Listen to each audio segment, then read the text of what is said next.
All right, well, awesome. Well, again, we welcome you guys tonight as we talk about our series in forgiveness. We talked about last week our structure for forgiveness, right? We talked about what does God say about forgiveness? How does it line up? What does he say is unforgivable? Which we figured that all out. Like, you don't get to say anything's unforgivable as Christians. And then it's between you and God, right? Forgiveness is between you and God. It's your relationship between him. And so now that we're doing that, before we go into really breaking down all the things of forgiveness, I have brought in my parents, Steve and Connie Clark, this evening to talk about our journey in forgiveness as a family. And the good thing is I gave them a lot of things to work through forgiveness on. I wanted to make sure they were thoroughly vetted to be able to talk in forgiveness. And I believe as y'all go through this, you'll realize I did a good job. Really fit. Do you all agree? Exactly. Oh, okay, good. So anyways, we're going to get started. And the first session we're going to talk about, and if you listen to this, who has listened to the testimony of the first week? Is anybody not caught up? Like, because I don't have, everybody caught up? Mostly? Oh, it's okay. You'll get the drift. It's all right. But it's fine. I'm glad. Thank you for watching it. But in that, I want you all to know the first part that we're going to talk about is a totally different kind of forgiveness, okay? And that was when I was 14 years old, and I was raped and beaten and molested by a 52-year-old man, okay? And that's part of our testimony. If you listen to it, that's a part I shared in. And so we're going to be talking about the forgiveness. For them, how did it look to forgive someone that harmed their child? This is all their point of view, since I've shared my point of view, how they worked through that, and then how they worked on guilt and all the issues of how, protecting my child. I didn't feel like I protected my child. So that's what we're going to work through on the first session. So this is totally one type of forgiveness, okay? So, are you guys ready? Dive in, excited? All right. So, the first question is, how did you feel when I came to you that this had happened to me, that this man had taken innocence away from me, that he had raped me, that he beat, all these things had come? How did you feel? In not how we should have felt, but how did we feel? Well, you came to me first, and I was just heartbroken, absolutely heartbroken, and I kept thinking, why didn't you tell us? Over all that time, why didn't you tell us? And you said he had threatened us if you did. And so at your age and everything, you so believed in what he said. But it was just excruciating pain to know that you had walked through all that time alone. As a dad, you feel like failure. You feel impotent, defeated. Certainly like someone just punched you in the stomach. It's hard to take it all in. But I think probably the most part was that I wanted to protect you. I wanted to insulate you against whatever was going to happen. But it was almost like the cow was out of the barn and we were closing the door. It seemed kind of, this felt impotent, I guess would be the word that I would say. So this is kind of two-part for each of you to answer. What was your reaction to the news? Like, what was the gut reaction? Well, for me, and for Christmas, he had given you that horse. Mm-hmm. And so I told you to go get the horse, and you were just going to smash it on the garage floor out there, and it didn't all break. And I said, do it again until it's broken, that he doesn't have a hold on you. Yeah. I think for me it was initially it was again that feeling of you've really blown it, Dad. You're not a very good protector of your family. You protect your church, but you don't protect your family. And then, of course, revenge that was paramount. I started plotting revenge and what I was going to do. Fortunately, you all had a policeman there. Yes, remember the church? I thought ahead of time to have a policeman come be with us, so I didn't do anything rash at that moment. But revenge was probably the number one. I wanted to avenge you, but probably I wanted to prove my own manhood too in that process. Right. Why do you think you reacted that way? Like, what do you think in us, our flesh, what do you think the reaction came? Like for you, the smashing of the horse. Yeah. Like I know how I felt in that moment, but what was the reaction for you? I just wanted you to realize he did not have a hold on you. Right. He just did not have a hold on you. He could not have a hold on you. And you were God's child. I think for me it was, I wanted you to feel like I had taken care of the situation, and if I was being the pastor I ought to be, the father I ought to be, that kind of person. But inside it was rage. I mean, it was the rage that you just couldn't. So when I finally got rid of the policeman and got rid of everybody around me and had my moment to plot out my revenge, I went to the barn where he was, and there was an axe there that I had left conveniently at the front door. And I took the axe and I walked across the yard. It was a paddock, big arena. Yeah. And fully intending to chop his head off and chop him up in little pieces and throw him in the river. And as I was walking across the thing, two little girls walked by. Their parents were over here to the right. He was standing at the fence. He had no idea what was coming for him. When I saw two little girls, it stopped me. Not so much that they would have seen what would happen. I certainly wouldn't have done it there. I didn't fight him behind the barn. We would handle that. But the Lord just really spoke to me and said, if you do this, Steve, you'll never see your daughter again. You'll never see your family again. They'll lock you up for this. It didn't slow me down, but it's paused me. And then I started again, and the Lord spoke again. And he said, it's not worth it, Steve. It's not worth it. I can take care of this. I didn't really believe him. But at the same time, seeing those two little kids, I don't know, just it stopped me. And I didn't chop him up and put him in the river. Not that I wouldn't have thought it 1,000 times, but revenge was very anger, rage, just everything a father feels in those moments. We also talked too that we almost felt like they were angels, really. Yeah, absolutely, protection. When you got in the car to leave, did the Lord take away that anger and you just felt? Oh, no. I was still mad as a wedding, man. I was sorry I didn't do it. I felt guilty going home. I started turning around and go back. It was terrible. Now I don't think I ever portrayed that to you. No. Do you know when I found this out?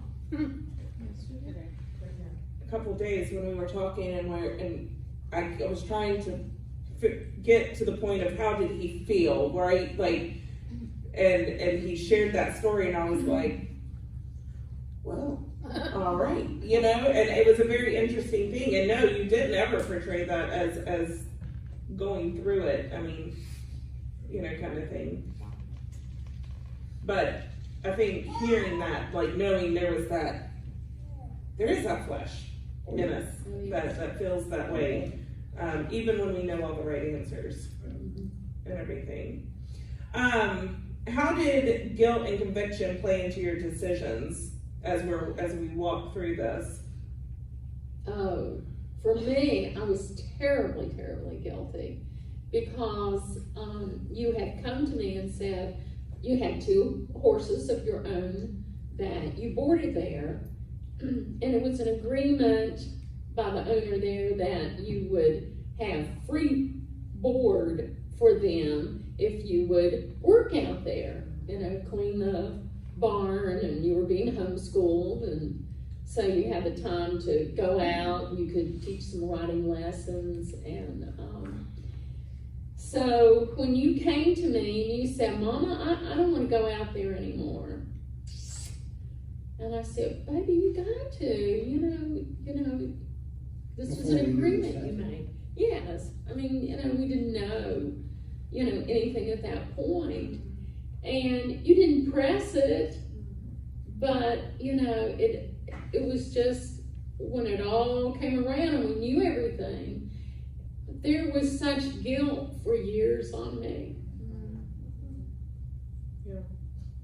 I think guilt is, it's kind of interesting. The Holy Spirit works very differently than Satan does. Satan uses guilt, the Holy Spirit uses conviction. And guilt is it's a great motivator. It really does kind of get you going. But it isolates you. It keeps you away from the things that you ought to be doing. Whereas the Holy Spirit, the conviction comes, it convicts us to what is right, convicts us what we should do, how we should behave, how we should be. And I think you hate to think about the little devil on the shoulder and the angel on the other side, the Holy Spirit on the other side. But it's like that daily. It was daily like that. That one hand you feel guilty that I didn't kill him. On the other hand, I felt glad I didn't kill him. But at the same time, I knew that I should forgive him. I didn't want to forgive him. I didn't care what happened to him. Obviously, I was going to kill him. So it was just a war that would go on inside. And then you had, as a father and a mom, you wanted to portray this confidence that God's going to work this out. God's going to, it's going to be okay, everything's going to be all right, but in your heart, it's a mess. It's a mess. Yeah, absolutely. Are there things that you would change in the way you handled the process as we went through it, after from telling you all to walking through of just trying to get help for me to be able to overcome all those things? Is there things you would have changed?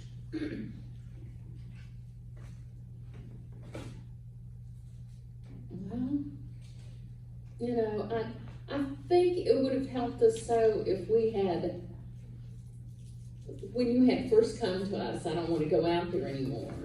If we had talked to people, that were out there, whatever, we might have had more of an indication of what was going on. Yeah, I think we felt naive, Right. felt stupid, like we've been used, and who couldn't have seen this coming, who didn't pay attention. Hindsight's 20/20. Oh yeah, Yeah. And it was.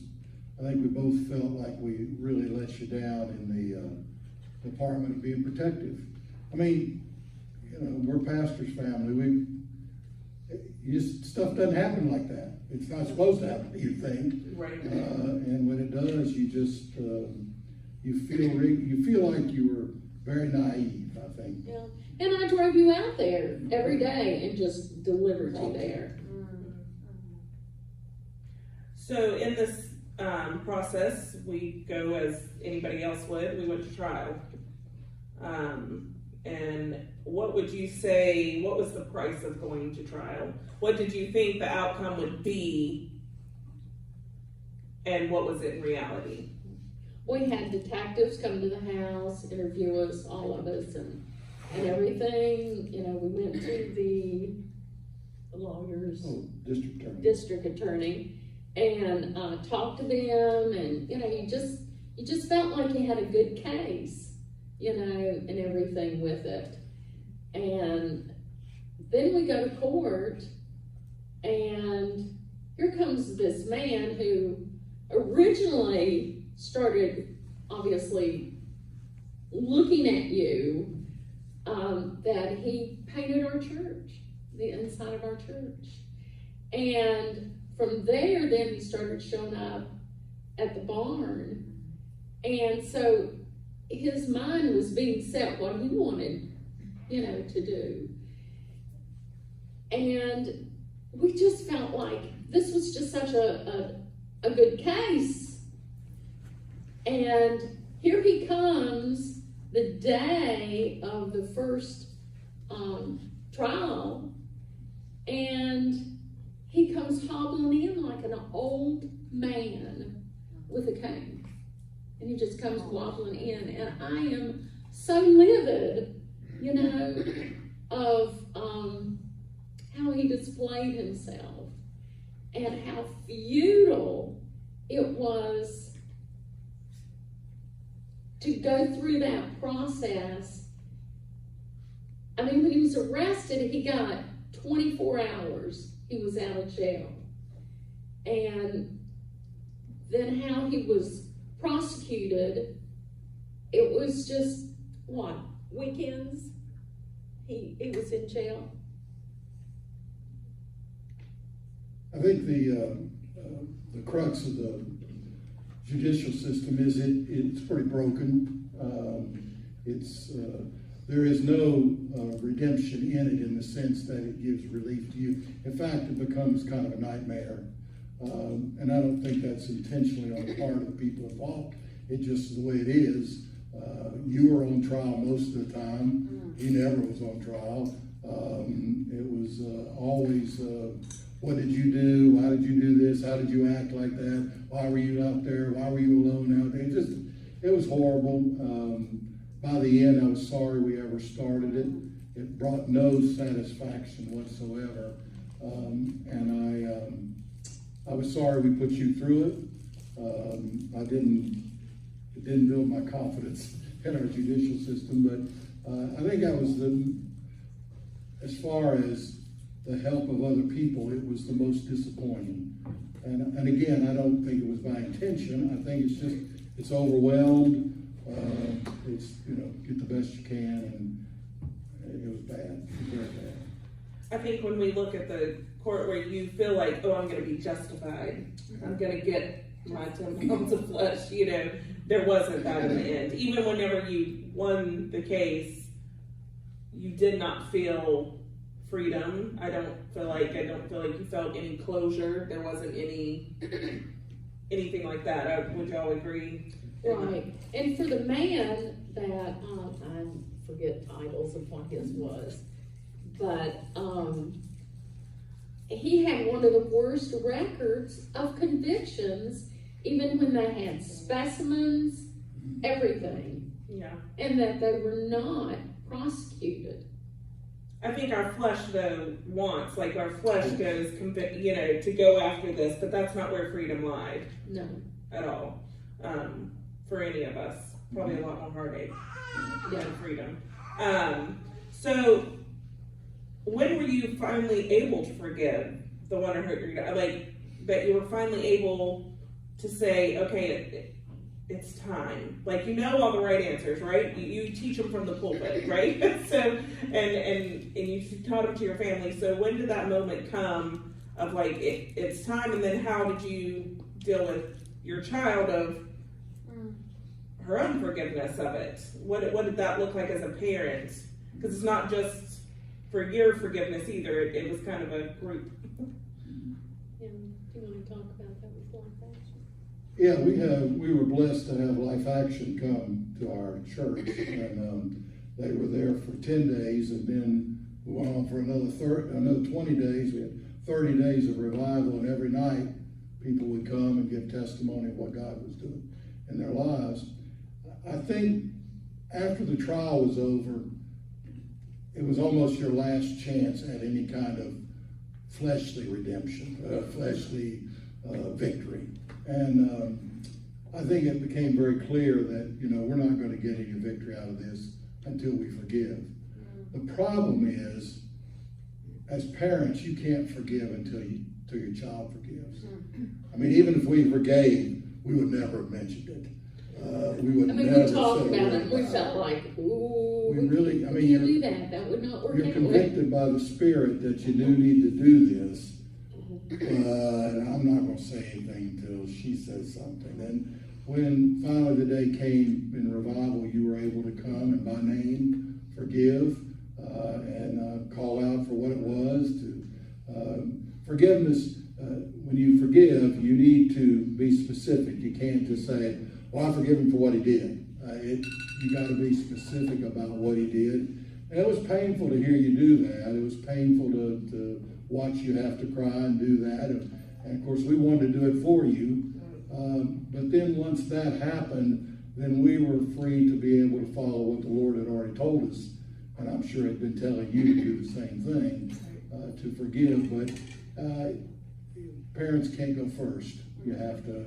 It would not have been probably not a good experience. Probably not a good witness. Yeah. But yes, it was. I think after the trial, we both felt it was just, this is stupid to try to get your Did justice. it come hand in hand as you forgave him to be able to release yourself, or did it take a process when it came to yourself? I think it was a step-by-step process that God worked in our hearts and everything. And two, for, he got off and, and he ended up molesting another girl. And her father was going, I will kill him. I will find him and I will kill him. And him and his wife left everything behind, got in the car, and they fled for Canada. I think that the forgiveness of self is a longer process than the forgiveness of the person. Not that there aren't times when it brings you back to mind and you have to kind of do it over again. But for self, the failures you felt like you didn't do, the things you should have done, I think it was a longer process to forgive ourselves, but it ultimately came. The problem was we could never restore a relationship with him. Again, running away, never asking for forgiveness, and there was never any time to actually engage him. And so it was a little empty for us at the end. There was no way to restore the relationship. Not that it was ever a great relationship to begin with, but it just wasn't complete. It left us, should we have done more? Could we have done more? Was there more to do? But there wasn't. And then ultimately, I think he passed. I don't think we. Yeah, his wife sent a letter to you, Yes. which you received at the church, and we really didn't know what it was, but you got very upset over it, and she had said that, will you please tell our sons, and they still lived in town, will you please tell our sons that you lied and it was not true? Which then brings up a whole other step of forgiveness. Yeah. Of working through again. Because I think that's important for people to understand, is that even though there was this freedom, and there is a true freedom, was there a weight lifted? Like you feel that true freedom, but then something can happen, and I think that's where Satan tries to jump on real quick. Right. And then knowing, okay, no. Did y'all feel that where you had to go, I'd really like to lash out again. I'd like to find you, buddy. Kind of thing. Did y'all struggle with that some? Oh, yes. When the letter came, I remember that was very tough for all of us. It was. Because we felt such a freedom in that moment. And then, it was just like it was thrown in your face again. Yeah, it was like being thrown back to square one. So, all right. Anything else y'all would like to share on that? I want to give them a time to ask questions, but do y'all have any other thoughts? I just think as far as a parent, you try to teach the very best things you can do, but acting them out isn't always as easy as you'd like for it to be. You fail pretty miserably at times, and I'm sorry we did. We should have known better. We should have gone to forgiveness earlier, but ultimately, I think the Lord had his way. And I really feel like the Lord really wants this to be taught and to be heard for forgiveness. irregardless how hard or anything that it is to hear, because you are set free. I think that's the great thing on, that's the reason the quote I put up, Corrie ten Boom, is to forgive is to set a prisoner free and discover you're the prisoner. And that is unforgiveness. You're making yourself your own prisoner. And I think we all struggled through that, but on different ways. Because for you all, the offense done was not done to you personally, but it was done to your child. So you take on the bitterness and the anger and the rage. And it wasn't even done to you, but it's amazing how quickly it can eat at you and eat your lunch every day, kind of thing. And just because you have all the right answers doesn't mean you easily walk through that. I mean, I would say it was probably a 2-year process for all of us, easily a 2-year process that we walked hard through it. Like it was, I think that's a big thing I also want to share in that is that pain, we could have avoided a lot longer. And that is normal for a lot of people to do, but I'm thankful that they pushed to press into the pain, because truly that was where the only way we were going to find forgiveness and the freedom was to go through all the hard stuff and face it. And it was hard. There were many nights of tears and frustration and anger. I don't really think you cried. I think there was more rage there, but yeah, a lot of rage. I don't know where I get it from. Anyways, all right, so we want to open it to you all if you have questions to them on this topic. Like I said, we'll switch to a whole nother one the next session. But any questions as a parent, as anyone who's walked through anything like this, feel free. You're more than welcome. Yes?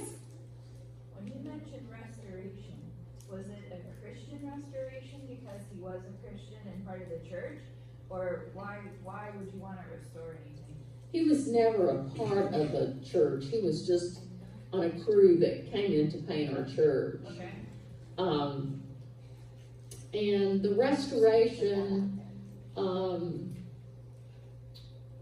was for all of us to restore a relationship with the Lord, because that anger just separates you from the Lord. So that was our part with it, and we willingly chose to forgive him, though with him fleeing there was never any contact with him thereafter. And I think there's a difference in restoration is that when someone has wronged and then chooses to say, hey, I am sorry, I am repentant of it, there can be some kind of, it doesn't mean there's a relationship of all the time, it doesn't mean, for him, he wasn't, obviously, he did it again and then ran again, there was no remorse there, right? There was nothing of that sort. But for the restoration, for some people that you'll hear about it, of people that are harmed horribly, but God amazingly intervenes, and the person that's done the harm has come to Christ, and they're able to have a relationship. It's incredible what God can do. In our case, that's not it. There's a restoration in that I can pray for him. He's gone now, but I can pray for him. There's a freedom that I don't wish ill will upon him, that I can pray that he comes into the revelation of Christ, like that part. Does that help in that sense? Would you? Yeah, it's very difficult when the person's not cooperative. Corrie ten Boom, the one you have there, the people who killed her family, she was able to reconcile with them, and they became partners in their work in the underground to deliver the Jews out of German hands.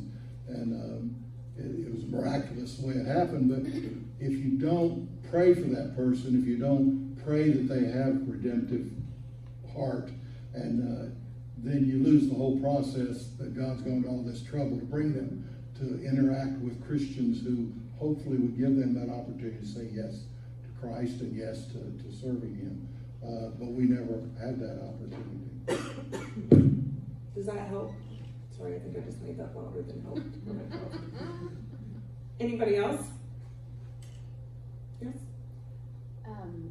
When you guys were walking through initially with forgiveness, did it feel like a betrayal to her to forgive? That's what our fear was, Yeah, absolutely. that it would, be for her, Yeah. a betrayal. I think there were moments when we realized it was, plenty of moments we realized we do need to do this, we do need to do this. But I felt like it would devastate her if we went first. But yes, that's a very good point. Yes. Guilt being an isolator, obviously, God brings purpose for all of this kind of stuff, but you being a pastor of a church, going through this struggle, I assume you faced moments where you felt like you were no longer worthy of what you were called to do. Oh, yeah. And were there any verses that you clung to that really pulled you through, that you had to keep going back to bring yourself through? Yeah, I was called to preach under 2 Timothy 4:2. Preach the word, be instant and season it out, exhort with truth, all long suffering. And I had to go to that all the time. Being a pastor, you walk a pretty fine line of whether you're, quote, worthy of what Right. you're doing. It's a pretty tall order. I constantly had to remind myself that I was called to do this. I was called, the Lord knowing this was going to happen in the future and that it was going to occur. But also Joshua 1:9, be strong and courageous. Have I not called you? And I think those are verses that you clung to pretty readily. And like you say, the point you make of isolating, as a pastor, you can isolate yourself pretty quickly. It's pretty easy to do. People are very understanding of, well, he needs time to study, he needs time, all that stuff. And you can get pretty isolated pretty fast. And without the friends, without the close relationship to talk these things through, it would have been very difficult. The young man that came, Brian Burns, was a policeman. We talked a number of times about this issue. And so isolation is a guilt. It always produces isolation. And very good you to point that out. Anyone else? Yes. Can you explain how that's different if they already are a Christian? So you know how you talk about the restoration of training for them, but like when this is another fellow believer that has done the offense? I think it would be a whole lot more difficult. It was easy at first to hate this guy. I mean, it was almost a freebie, You got the t-shirt? Yeah, really. You could have clubbed him with no remorse. But I think with a believer, then you're struggling with how can this person do this who professes Christ? How could they perpetrate this on my family? I think it would be way, way harder. Forgiveness would be, in this case, the affront was to Amanda, but not directly to us in that sense. But in the case you just described, it would have been toward me too. I would have felt the same thing, I think, and it would have made it very difficult. Unfortunately, didn't have to go through that one. Probably would have failed miserably, but it's a good point. I think it is much harder.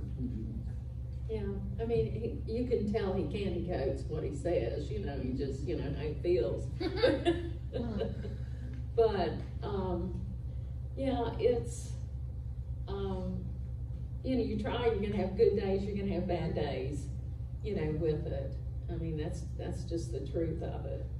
But you just keep leaning on the Lord, to guide you along. I think the there's, way. well, when I think about that, because I was curious what you all were going to say, but